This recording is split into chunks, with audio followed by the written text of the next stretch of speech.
Oh. You weren't supposed to do that. Hi, welcome back to Mechanic Garage. I've been doing a bit of faffing about, little bits here and there. I'll put them all together in this video, so the continuity will be a bit all over the place with the weather and what I'm wearing, etc. But I've just been putting this back together, wiring and pipe work and stuff, and there's nothing really you could see. A couple of issues I need to sort out. There's with the 130 gearbox in there now, it's right in the same place as the fuel T-piece is for the fuel pump pickup. They're both on the same place, and I can't get it to come undone at the minute, so I might have to cut it off and get some more pipe. But I'm going to try and start her up. Just first time it's been back together. So first time it's run since I put it back together, so you'll be watching it with us and see what happens. I've got fuel in it now anyway, so fingers crossed. Now for now I've just put the original exhaust back on. I'm going to sort out the other one. I've managed to, hopefully managed to sort out the throttle linkage, so it should be better. Right, let's try it.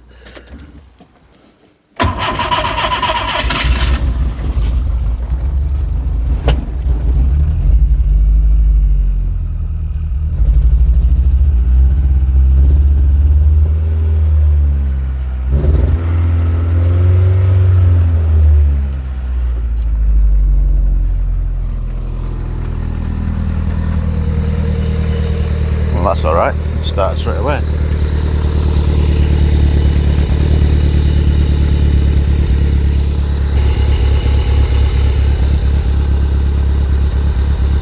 Not revving too high either. Normally pull the choke and it revs its nuts off.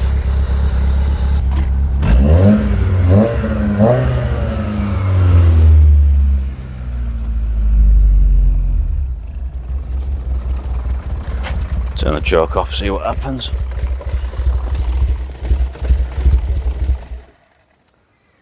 Wind the throttle up a little.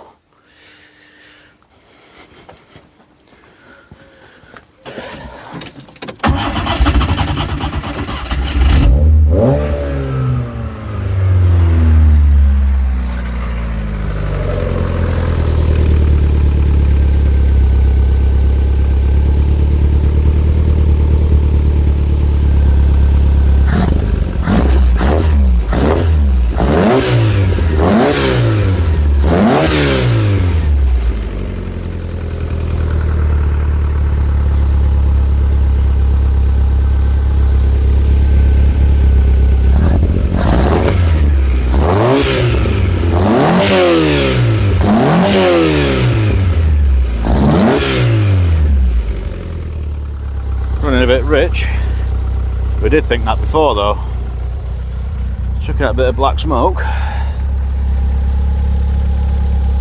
But back to running again. What's the throttle feel like?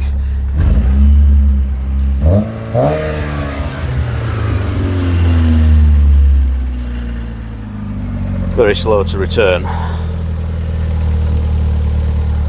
I might have to get a new throttle cable made because I've altered that and it's running as straight as it can now. It's still a bit laggy.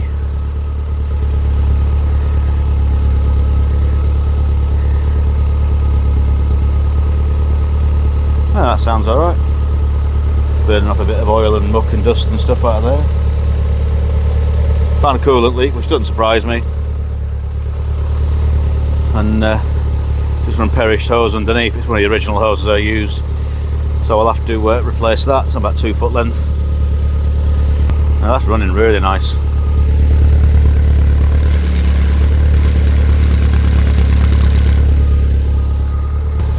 Don't really know why it'd be running any smoother apart from it got fresh fuel in. That might be all it is, literally. Gearbox is turning, but it's still got most of the oil in it. It's only rotating at tick over speed.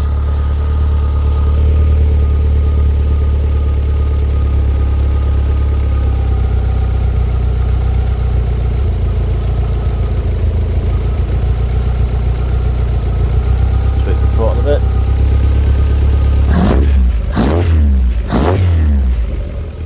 Bit of a misfire. It'll splutter when you rev it, but.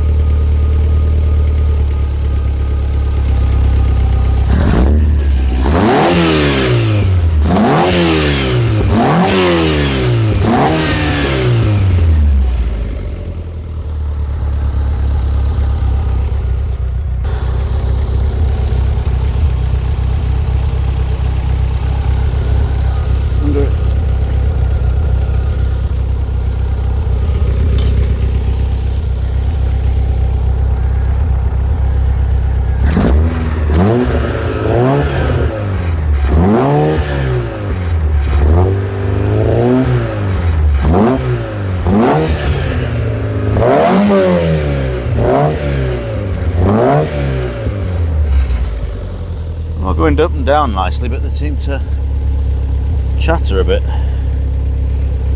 Not going up smoothly.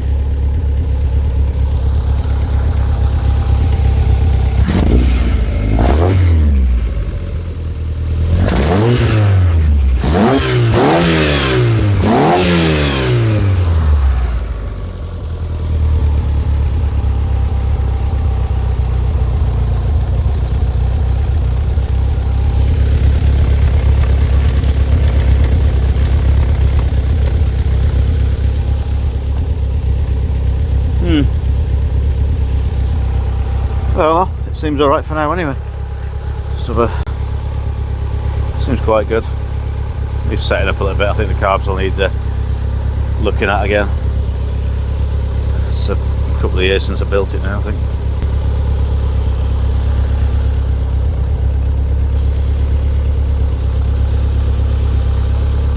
Yeah, that's just a standard exhaust for now. It's on 135 cams now as well, which it didn't have in before. So the fueling might be a little bit off. It's getting more air in now in theory, and more air out. But until I can get my suspension arms, not an awful lot I can do. But at least now it's running, we're alright, it's getting there.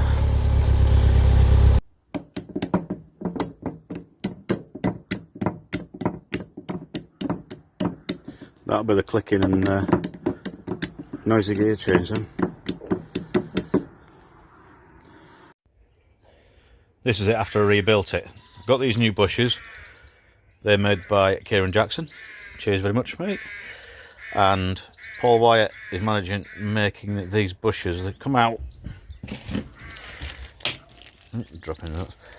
Basically, new improved version of what was in there. They weren't oil and fuel resistant or anything, so what they did, they just disintegrated. They're a lot thicker, more substantial than the ones that were originally fitted, and to be honest, by now they're all knackered with age anyway. But if you seen the last bit with this a minute ago, you actually operate the gear lever now, it's smooth and there's no clicky clacking. That it's like cracking noise, it's just grease popping in there, but that'll be infinitely better than it was. And actually might be able to find gears now. Those two mods on that, get this back into the car and we'll have a look how it goes. Right, let's get the gear lever back in. Down the bottom of there, I don't know if you'll be able to see it or not, there's the end of the selector rod. Right, that's the end of the selector rod there. Down there, that connects to the gearbox. And that's what the little rubber disc at the end connects to. So I'll get this back in. It's a bit of a fiddle down the hole, but it works.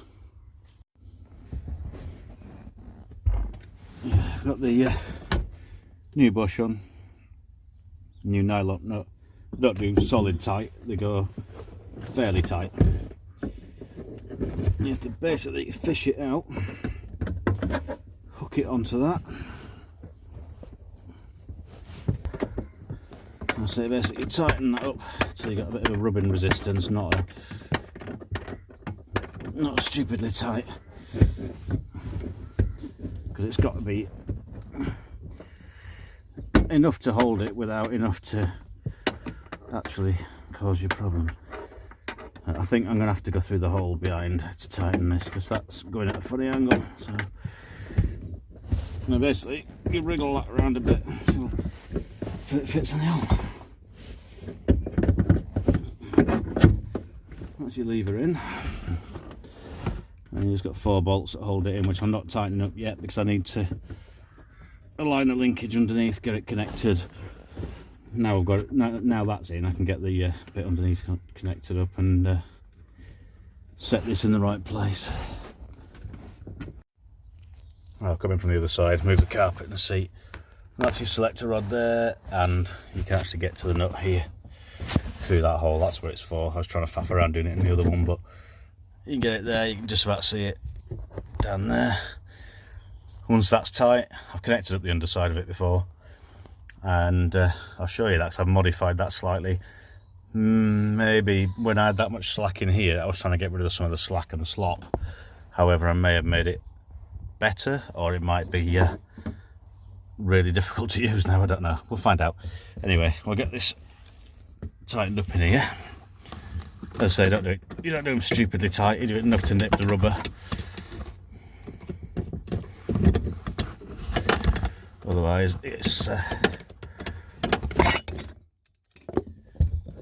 I'll pick you up again. Otherwise, you'll end up squishing it and splitting the rubber again. It's a lot sharper than it was. But we'll see. Yeah, there's your adjuster nut in there. Sorry, a lock nut in there. You can see it on the rubber block.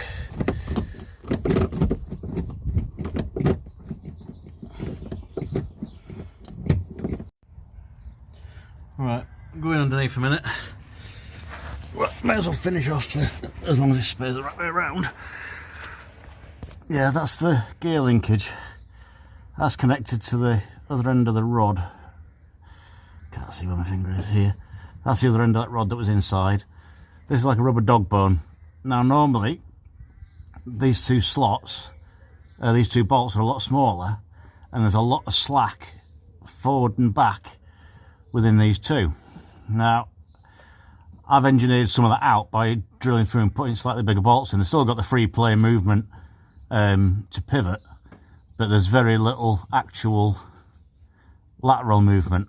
Now that could be an issue now I've sorted out the sloppy gear change, so we'll find out what happens afterwards. Because at the moment this is quite a positive connection to the gearbox here, and you've still got slight movement in things, as I say, but you haven't got about 20mm of slot backwards and forwards. So it might be a bit of an issue now the other end's sorted, but we'll find out. Only one way to find out, and that's try it. Get this one out later on. I did another one earlier about if you want to see how to do Vauxhall Adam brakes, the discs and pads of my daughter's car. And other than that, thanks for watching, and I'll see you in another video. Thank you.